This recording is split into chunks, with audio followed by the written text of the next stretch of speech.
Martínez, presidente del Comité Empresarial Ecuatoriano, bienvenido a Contacto Directo. Stephanie, buenos días. Buenos días. Vamos revisando algunos de los impuestos que incluyen en cuanto al del servicio de telefonía fija en el proyecto de ley fija y móvil. Recordemos que antes había un impuesto a estos servicios de telecomunicaciones que estaba vigente. En el 2008 fue este mismo gobierno el que dijo que no, que la telefonía pues no es un lujo, y en realidad es que hoy por hoy no lo es. Quitaron ese impuesto. Ahora, lo vuelven a poner, pero a los prestados a sociedades, o sea, las empresas. Pero a la larga, ¿cómo incide eso igual en el mercado? Stephanie, como sector empresarial, permítame iniciar con una reflexión. No es momento de más impuestos. Consideramos que la situación actual no requiere más impuestos. Se necesitan soluciones de fondo a problemas estructurales. Las autoridades han señalado que esta ley busca proteger el empleo, proteger la producción y proteger la dolarización. ¿Cómo se pretende proteger la producción justamente con este tipo de medidas que han sido diseñadas a espaldas del sector privado? ¿Cómo se pretende fomentar el empleo con una medida inconsulta a quienes generamos el 90% del empleo a nivel nacional?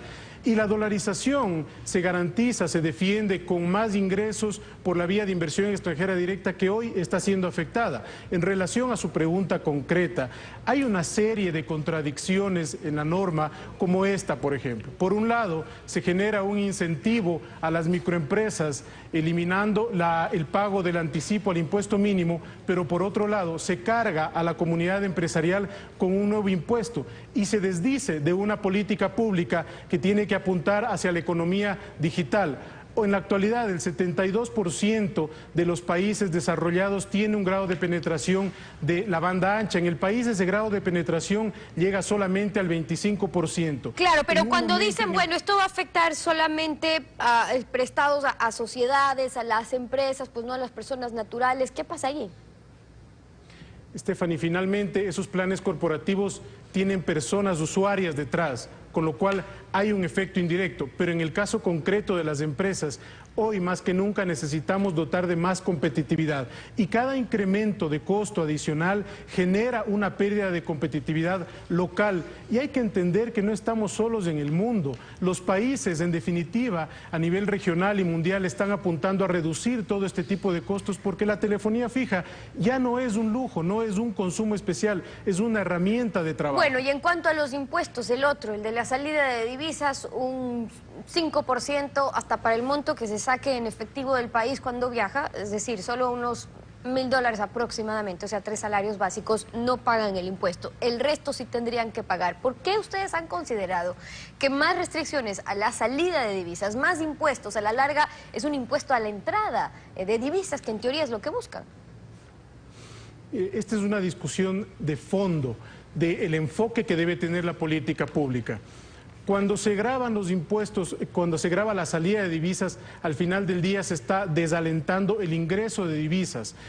Las autoridades tienen que ser claras en responder cuál ha sido el efecto del impuesto a la salida de divisas para evitar que salgan esas divisas, pero sobre todo para motivar el ingreso de las divisas. Y allí es donde nosotros planteamos que hay que tener un diálogo estructural sobre lo importante. El país en este momento necesita recursos frescos, necesita liquidez. Lo que se está haciendo es pasar dinero del bolsillo privado al sector público. Eso no es lo que le conviene al país en este momento. Se requiere un programa económico de financiamiento externo con metas, con acciones, con indicadores claros, que nos permita tener un horizonte a los ecuatorianos. La pregunta que se hace en este momento el sector privado y seguramente la ciudadanía en general es si vamos a tener que afrontar otra reforma tributaria en 3 meses o 6 meses, dependiendo del equilibrio en las finanzas públicas. Es una medida que solamente está viendo el corto plazo y no el largo plazo. Y sobre el tema de las bebidas alcohólicas, los cigarrillos, ¿qué tanto más podrá el sector resistir nuevos cambios tributarios? Porque no es el primero en los últimos años, pero el gobierno sostiene, y de hecho la directiva de Alianza País lo resolvió así por escrito, que los impuestos a los cigarrillos, a las bebidas alcohólicas y azucaradas van en beneficio de la salud. Stephanie, el propio nombre de la ley tiene que ser el detonante del enfoque de esta ley. Ley para el equilibrio de las finanzas públicas. Es una medida fiscalista, eminentemente.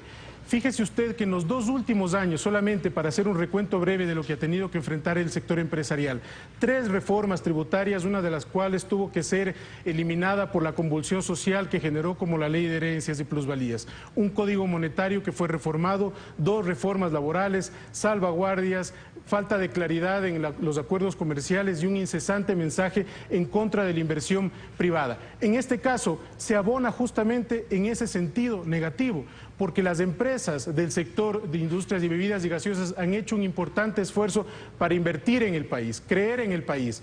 El efecto en esa industria es pasar de un pago de $50 millones de ICE actualmente a más de 250 millones. Es un incremento del 400% de la contribución, pero además hay una serie de efectos colaterales que no se están midiendo. El gobierno estructuró un programa de sustitución de importaciones al cual se acogieron varias industrias proveedoras, a su vez, de estas grandes empresas de las bebidas gaseosas. Esas empresas hoy van a ver reducidas sus ventas porque en la medida en que se contraigan las ventas de las bebidas gaseosas, esas empresas van a tener que ajustar su cadena de proveedores hacia atrás. Entonces, proveedores como tapas, etiquetas, botellas plásticas, van a tener un efecto y han hecho inversiones. Es decir, toda la cadena de producción. Ahora, en cuanto a los incentivos, en cambios que se hacen en el proyecto de ley para la utilización del dinero electrónico, la tarjeta de crédito, bueno, está claro que el gobierno quiere impulsar su uso en lugar del efectivo, los billetes que no podemos imprimir. Aplica para personas naturales el que se puede exigir una devolución de puntos porcentuales del IVA si es que es a través de dinero electrónico. ¿Cree que eso poco a poco va a hacer que más gente quiera manejar cuentas de dinero electrónico y por ende establecimientos, empresas se tengan que vincular a ser parte del sistema? ¿Cómo lo ven? Mira, es un tema de enfoque nuevamente. Si es que se desea incentivar el uso del dinero plástico, para empezar, tarjetas de débito y tarjetas de crédito, lo ideal sería reducir allí 1 punto o 2 puntos de IVA en el pago.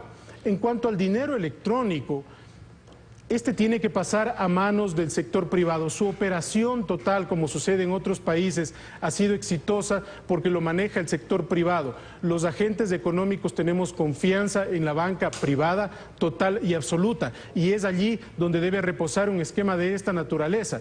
En tanto y en cuanto tengamos que pensar en abrir una cuenta en la banca central, pues eso simplemente, ya vemos los resultados, no ha sido lo suficientemente efectivo. Estamos, Stephanie, permítame insistir en este punto, en una discusión de lo estructural. ¿Se va a seguir gravando más al sector empresarial, a las personas naturales, o es que el Estado tiene que presentar en este momento un programa estructural, un plan estructural de mediano plazo en el que podamos encontrar puntos de consenso si es que es aquello factible? Y usted se refiere a las personas naturales en general, pero lo que se ha seguido insistiendo desde el gobierno, y de hecho la directiva de Alianza País lo resolvió así por escrito, es que estas decisiones económicas no afectarán, lo dicen textual, que no afectarán jamás a los sectores populares y a la clase media. ¿A quién se está afectando? Bueno, se está afectando al consumo en general, en la medida en que estamos en un momento de debilidad económica, en el que las ventas se han reducido, el consumo se ha reducido. Cargar más a las empresas tiene un círculo vicioso detrás, porque se carga más a las empresas, se generan menos ventas, se generan menos compras de esas empresas, el empleo se va a ver afectado en el mediano y en el largo plazo, la propia recaudación tributaria se va a ver afectada. En algunas estimaciones que hemos hecho, por ejemplo, en el caso de industrias de bebidas gaseosas y en telecomunicaciones, en la medida en que se les carga más, se reduce su nivel de ventas y por tanto se van a reducir los impuestos que se van a pagar en el mediano y en el largo plazo.